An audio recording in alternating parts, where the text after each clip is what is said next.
Islam dan Budi Pekerti di SMP Negeri 1 Makimi, Kabupaten Nabire, Provinsi Papua, sekaligus mahasiswi PBKPAI dalam jabatan tahun 2021 di LPTK UIN Sunan Kalijaga, Yogyakarta. Di sini saya ingin mempresentasikan hasil ujian komprehensif saya bersama dosen penguji Bapak Dr. Haji Hamim Zarkasi Putro MSI. Selamat menyaksikan. Assalamualaikum warahmatullahi wabarakatuh, Bapak. Waalaikumsalam warahmatullahi wabarakatuh. Ibu Suyati ya? Iya, Pak. Ibu Suyati ini dari mana? Dari Kabupaten Nabire, Bapak. Oh, Kabupaten Nabire. Itu Papua Barat atau Papua? Papua, Pak. Dari ibu kota provinsi berapa kilo itu jaraknya? Kalau dengan pesawat 1 jam 45 menit, Bapak, kalau dari Jayapura. Kalau lewat laut dengan kapal 1 hari 1 malam. 1 hari ya kurang lebih 26 jam. Biayanya berapa itu? Kalau naik kapal berapa? Kalau naik kapal hanya 200.000, Bapak. Kalau pesawat tergantung waktunya. Ada yang 1.800.000, kadang sampai 2 juta demikian. Oh, gitu ya. Oke. Oke, kalau gitu kemarin coba yang RPP yang dipakai untuk kemarin untuk micro teaching coba dibuka, terus dijelaskan, terus bagaimana cara pembelajarannya, termasuk juga nanti apa kendala yang dihadapi gitu ya. Silakan. Oh, niki direkodin ya? Direkod dulu, Bapak. Iya, maksudnya gimana? Nanti kalau misalnya iya dibuka dulu, kalau nggak bisa minta bantuan Mas Heru. Iya, ini direkod dulu ya? Iya. Atau sudah direkod ini? Sudah direkod kelihatannya, recording sudah. Berarti share screen.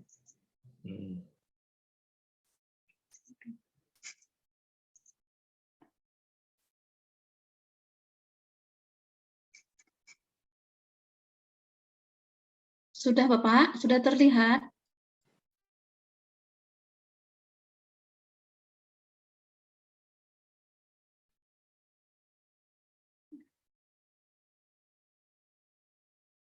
Baik, Bapak.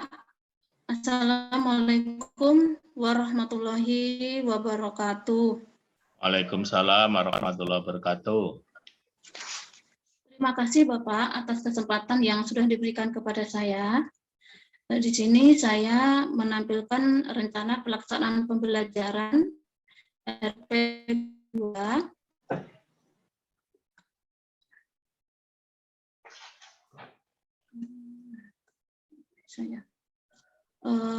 RPP kedua ini materi kelas 8 bab 4. RPP ini pertama identitas sekolah, kemudian kompetensi inti, selanjutnya kompetensi dasar. Ada 4 kompetensi dasar yang saya tampilkan di situ. Kemudian ada indikator, ada beberapa indikator yang sudah saya buat di situ. Di situ masuk ada C1 dan ada juga beberapa C6. Selanjutnya ada tujuan pembelajaran. Kemudian selanjutnya materi pembelajaran dekat kepada Allah dengan mengamalkan sholat sunnah. Namun di RPP kedua ini pembahasannya tentang sholat sunnah munfarid. Kemudian metode pembelajarannya adalah cooperative learning, metodenya tanya jawab, wawancara, dan diskusi. Media pembelajarannya yang saya pakai di sini, lembar kerja peserta didik, lembar penilaian, kemudian juga ada Al-Quran. Kemudian alat dan bahannya, penggaris, spidol, papan tulis, laptop, dan infokus. Adapun sumber belajar dari materi ini adalah buku Pendidikan Agama Islam dari Kemendikbud K13. Kemudian ada buku referensi lain yang relevan yaitu LKS, kemudian Tafsir Al-Quran dan Hadis, Lingkungan, kemudian peneliti terdahulu dari Juna Cakrawala. Adapun kegiatannya, yang pertama adalah kegiatan pendahuluan. Pertama, melakukan pembukaan dengan membaca salam pembuka, kemudian memanjatkan syukur pada Allah SWT, selanjutnya membaca Quran surat Al-Fatihah, dan kemudian selanjutnya adalah pembiasaan dengan membaca Asmaul Husna. Selanjutnya memeriksa kehadiran peserta didik, kemudian selanjutnya adalah menyiapkan fisik dan psikis peserta didik. Kemudian kegiatan apersepsi mengaitkan pembelajaran yang telah lalu. Selanjutnya mengingatkan kembali materi yang telah lalu. Selanjutnya mengajukan pertanyaan atau pretest terhadap materi yang akan saya sampaikan. Di antaranya adalah tentang sholat sunnah, terus menyebutkan sholat sunnah yang dikerjakan secara munfarid, dan apakah mereka pernah melakukan sholat sunnah secara munfarid atau tidak. Selanjutnya memberikan motivasi kepada siswa, di situ menyampaikan macam-macam sholat sunnah yang dikerjakan secara munfarid. Selanjutnya di situ saya menyampaikan materi pembelajaran, kompetensi inti, kompetensi dasar, indikator, dan KKM pada pertemuan berlangsung. Setelah itu saya membagikan kelompok, di situ membagikan kelompok sekaligus memberikan sebagai bahan diskusi, karena proses pembelajaran tersebut dilakukan secara diskusi.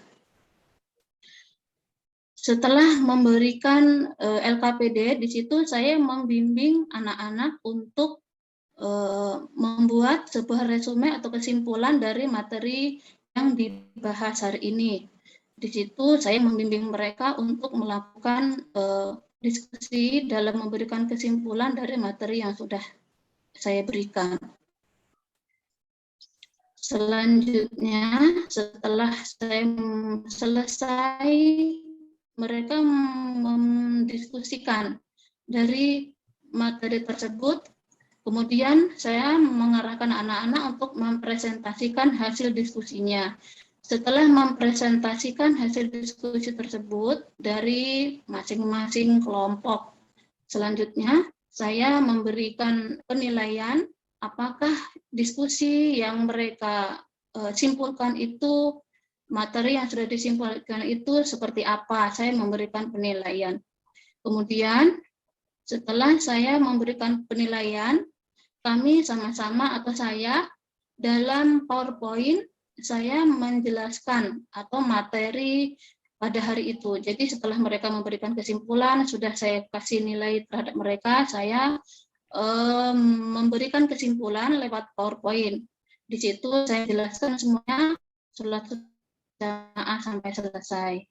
Kemudian setelah itu saya memberikan kesimpulan dari materi yang dipelajari hari ini. Kemudian saya memberikan tugas secara pribadi yang harus dikerjakan di rumah dari materi tersebut. Kemudian saya mengingatkan kembali materi yang akan dipelajari minggu depan. Jadi saya sudah memberikan nilai diskusi, kemudian saya memberikan tugas untuk dikerjakan di rumah, kemudian saya memberikan bayangan atau apa sih materi yang akan disampaikan oleh minggu depan. Kemudian di kegiatan penutup, itu termasuk di dalam kegiatan penutup. Terus kemudian di dalam lampiran ada tes penilaian skala sikap atau spiritual dan sosial. Selanjutnya itu ada terlampir, kemudian penilaian pengetahuan. Di situ ada nilai keterampilan yang saya nilai dari hasil diskusi tadi. Kemudian ada rencana tindak lanjut dari Rencana pelaksanaan pembelajaran ini adalah remedial, pengayaan, dan interaksi guru dengan orang tua.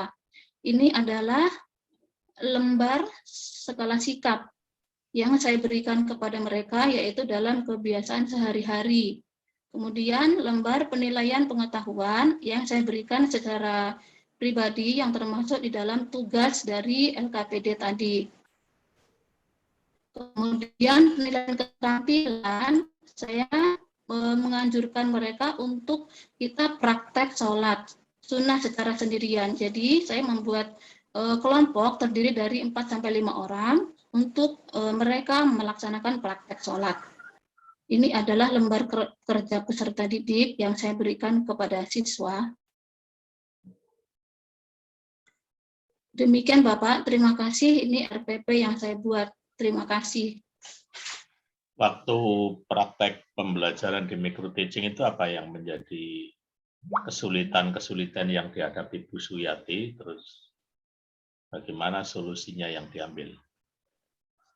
Alhamdulillah, proses pembelajaran di kelas pada materi sholat sunnah munfarid sejauh yang saya alami tidak ada kendala sama sekali. Siswa dapat mengerjakan tugas dengan baik, diskusi dengan baik, dengan tenang, mereka dapat bekerja sama dengan baik. Mereka juga dapat menyimpulkan materi sholat sunnah berjamaah dengan baik.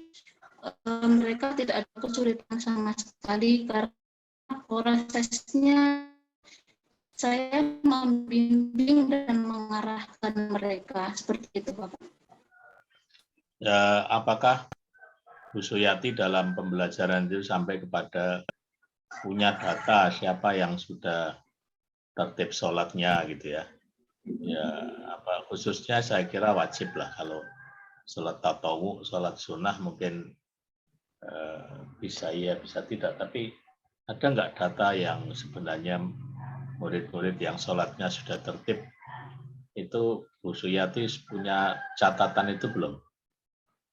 Ada Bapak, dari 20 siswa yang hanya bisa melafalkan sunat itu ada 1 anak. Mereka memang belum membaca tulis Al-Qur'annya sangat kurang. Saya tidak tahu apakah ini dari orang tua atau pribadi tidak tahu, tapi dia tidak bisa sama sekali. Yang kurang artinya bisa gerakannya, bacaannya, tapi tidak maksimal. Itu ada 3 anak. Selain dari itu, karena praktek ya, mereka mengikuti bacaan temannya, itu ada beberapa anak yang sudah bisa. Jadi dari 20 anak itu yang bagus bacaannya itu hanya sekitar 10 orang. Seperti itu, Bapak.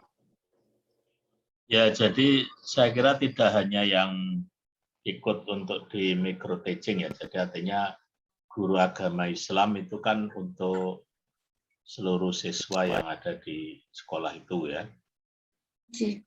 Artinya upaya-upaya untuk peningkatan kualitas keberagamaan ya, itu juga menjadi tanggung jawab guru agama secara keseluruhan, tidak hanya Bu Suyati wali kelas enggak? Nanti Bapak wali kelas.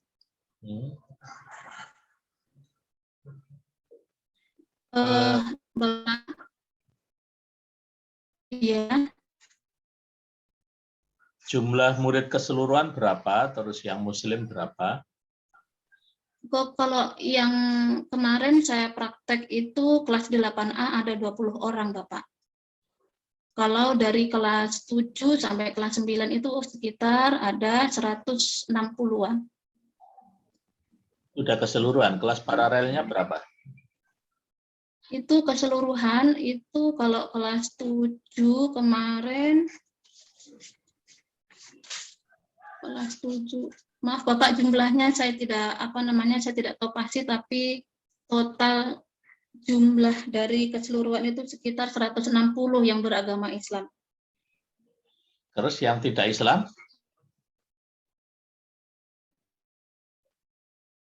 Yang non-muslim berapa? Dari 278 dikurangi Yang non-muslim 125. Berarti banyak mana itu? Banyak yang muslim, Bapak. Nah, jadi untuk data-data yang seperti itu dalam kaitannya dengan profesionalitas guru di bidang pedagogis ya, itu perlu punya data yang pasti ya, pasti yang muslim berapa, yang putra berapa, putri berapa. Ini juga kaitannya dengan bagaimana memantapkan mereka cara berislam yang baik ya.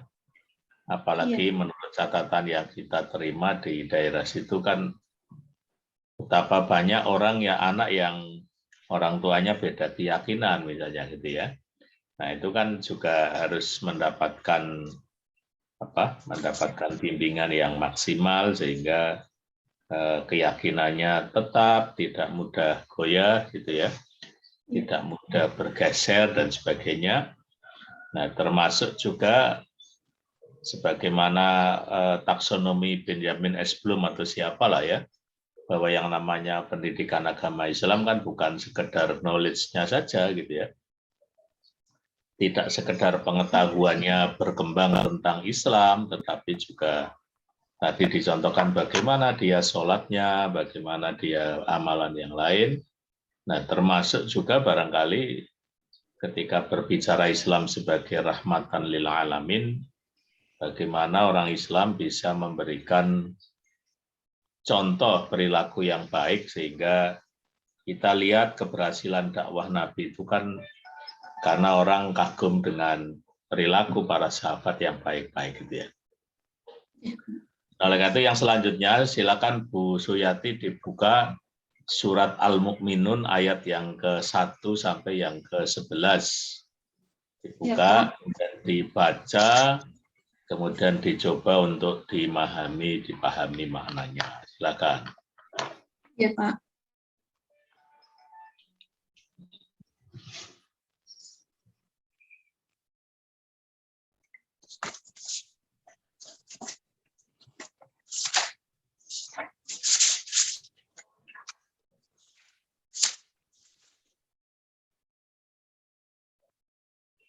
Sampai ayat berapa, Bapak? Sampai ayat 11. Baik. A'udzu billahi minasyaitonir rajim. Bismillahirrahmanirrahim. Qad aflahal mu'minun alladzina hum fi salatihim khashi'un walladzina hum 'anil lagwi mu'ridun walladzina hum lizakati fa'ilun walladzina hum li furujihim hafidun illa 'ala azwajihim aw ma malakat aymanuhum fa innahum ghairu malumin. فمن ابتغى وراء ذلك فأولئك هم العادون والذين هم لأماناتهم وعهدهم راعون والذين هم على صلاتهم يحافظون أولئك هم الوارثون الذين يرثون الفردوس hum fiha khalidun. Shadaqallahul azim. Artinya? Dengan menyebut nama Allah yang Maha Pengasih lagi Maha Penyayang. Sungguh beruntung orang-orang yang beriman, yaitu orang yang khusyuk dalam sholatnya, dan orang yang menjauhkan diri dari perbuatan dan perkataan yang tidak berguna, dan orang yang menunaikan zakat, dan orang yang memelihara kemaluannya, kecuali terhadap istri-istri mereka atau hamba sahaya yang mereka miliki, maka sesungguhnya mereka tidak tercela. Tetapi barang siapa mencari di balik itu zina dan sebagainya, maka mereka itulah orang-orang yang melampaui batas. Dan sungguh beruntung orang yang memelihara amanat-amanat dan janjinya, serta orang yang memelihara salatnya. Mereka itulah orang yang akan mewarisi, yakni yang akan mewarisi surga Firdaus, mereka kekal di dalamnya. kalau Anda jelaskan itu dalam mengajar seperti apa itu? Pemahaman, menafsirkan, kemudian dijelaskan supaya siswa-siswa paham tentang Al-Mu'minun ayat yang pertama dan seterusnya itu. Cara Anda Yang saya akan sampaikan kepada anak-anak bahwa orang-orang yang beriman, yaitu orang yang khusyuk dalam sholatnya. Orang-orang yang beriman dan khusyuk dalam sholatnya itu adalah orang-orang yang menjaga dirinya dari perbuatan dan perkataan yang tidak berguna. Kemudian orang-orang yang beruntung dari iman adalah orang yang selalu menunaikan zakat, menjaga diri, memelihara kemaluannya, kecuali kepada istri-istri mereka. Tetapi barang siapa mencari di balik itu, maka mereka itulah orang yang melampaui batas atau orang yang tidak beruntung. Dan apabila orang-orang yang menjaga dari itu semua, yaitu khusyuk dalam sholat, menunaikan zakat, memelihara kemaluan, dan menghindari dari zina, maka mereka itulah yang digelari atau diberikan oleh Allah Subhanahu wa taala adalah orang-orang yang beruntung karena mereka menjaga amanat tersebut. Orang-orang yang melakukan itu maka akan diberikan jaminan oleh Allah Subhanahu wa taala yaitu surga dan mereka akan kekal di dalamnya. Maka sebagai manusia kita harus berusaha untuk menjaga itu dengan baik, yaitu menjaga sholat, menunaikan zakat, menjaga diri dari perbuatan yang dimasukkan di dalam ayat tersebut, yaitu melakukan zina itu tadi. Maka apabila sudah menjaga itu dengan baik, termasuk orang-orang yang beruntung dan Allah akan memberikan tempat yang bagus, tempat yang indah, yaitu di dalam surganya Allah Subhanahu wa taala. Terima kasih, Bapak. Ya, pertanyaan saya yang terakhir, apa yang Anda dapatkan selama PPG selama 2 bulan ini, terus bagaimana implementasi atau bagaimana akan diterapkan di dalam dunia kerja yang sekarang sedang digeluti oleh Bu Suyati, silakan. Baik Bapak, saya sangat bersyukur, saya sangat berterima kasih dikasih kesempatan untuk mengikuti pendidikan profesi guru saat ini karena banyak hal yang saya tahu.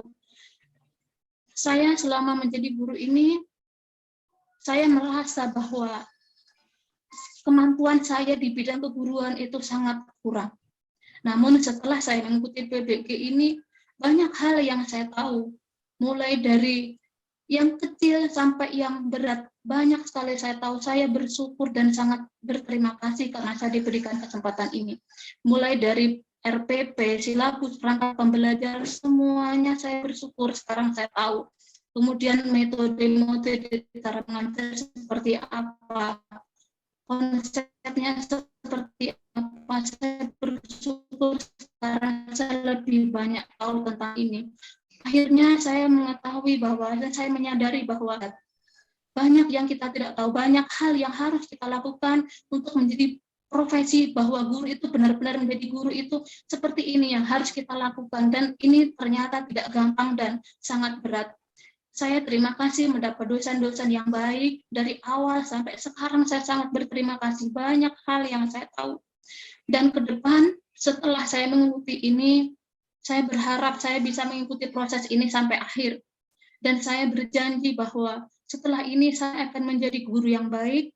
Saya ingin menjadi contoh bagi teman-teman saya yang kurang memahami akan hal ini.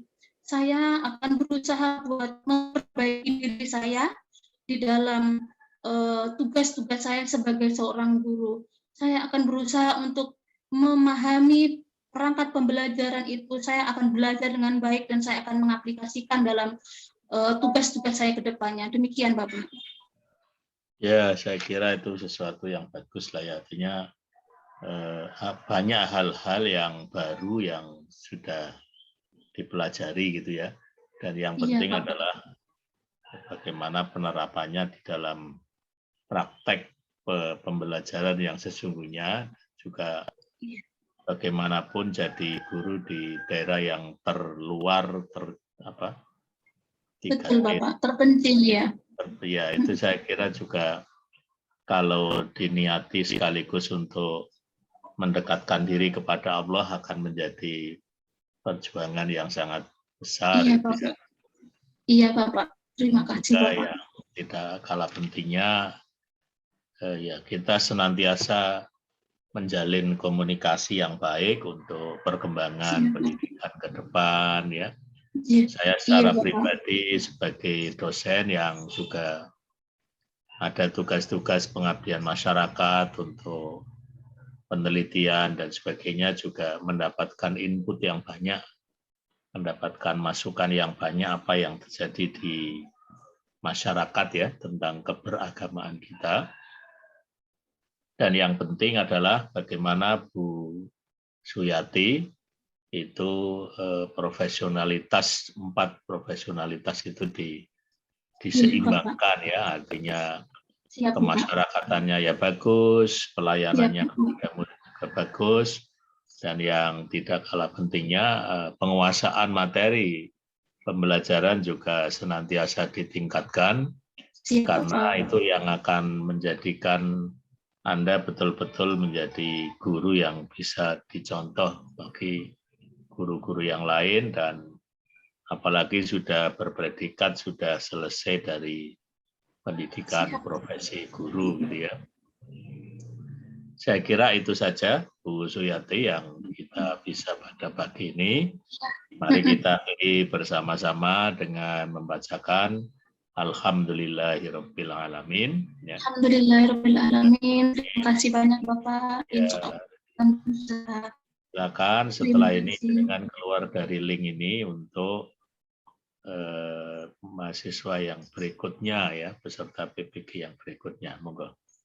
Siap. Terima kasih, Bapak. Demikian tadi presentasi ujian komprehensif saya. Semoga dapat bermanfaat bagi sahabat seperjuangan dan Bapak Ibu Guru Pendidikan Agama Islam dan Budi Pekerti dimanapun berada. Billahi taufik wal hidayah. Wassalamualaikum warahmatullahi wabarakatuh.